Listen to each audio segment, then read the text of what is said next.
First of all, thank you very much for having me here. My name is Gabriele, and at Neoways, we are on a journey to enable new ways of mobility. Now, let me start by talking a little bit about transportation sector today.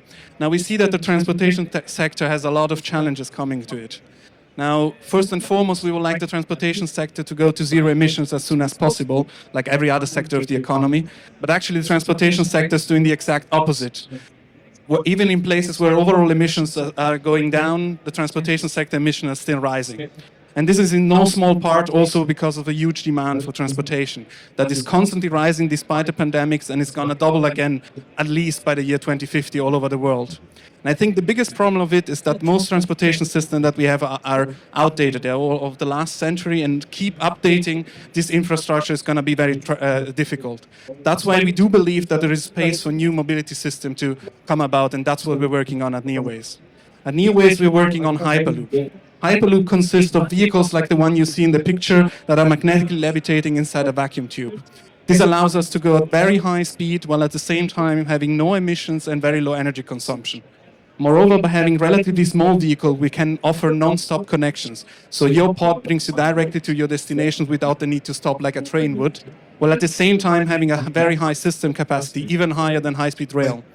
But I think more importantly, a Hyperloop system has very low operational costs, making its economics very interesting during operation, making either ticket prices very low or a very good profit margin. And so Hyperloop we see as a very complementary technology to what we have today. We see it an alternative, a true alternative, sustainable alternative to short-haul flights for distances up to 2,500 kilometers.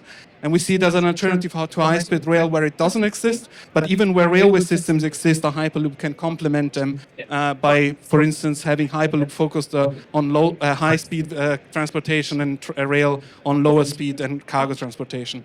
And more importantly, Hyperloop allows completely new ways of moving. For instance, every two cities that are 300 kilometers apart could become commutable every day by a Hyperloop link, since the transportation time would be less than half an hour.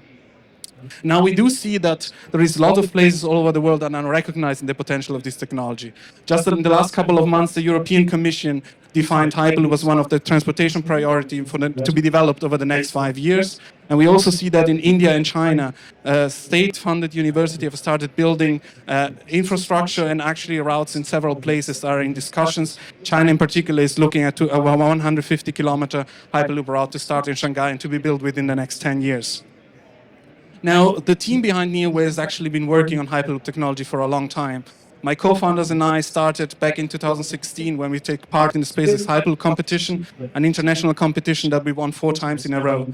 And since then, we've done a lot of research at the Technical University of Munich to actually look into the feasibility of Hyperloop and keep pushing the technology. One of the most important projects that we did at the Technical University of Munich was to build the first Hyperloop demonstrator in full scale.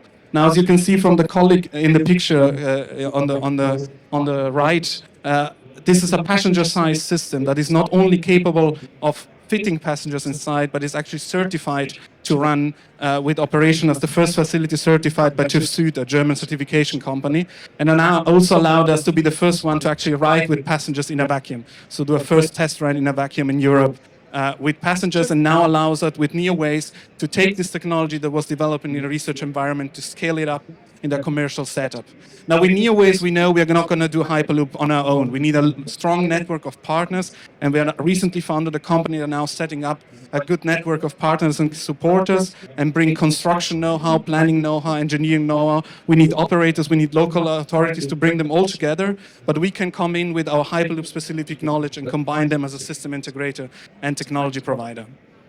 Now, before I close today, I want to leave you with a short vision of what Hyperloop link could look like. And obviously, I'm going to take a local example. For instance, between Abu Dhabi and Dubai, a Hyperloop link would connect the two cities and the major airports within minutes.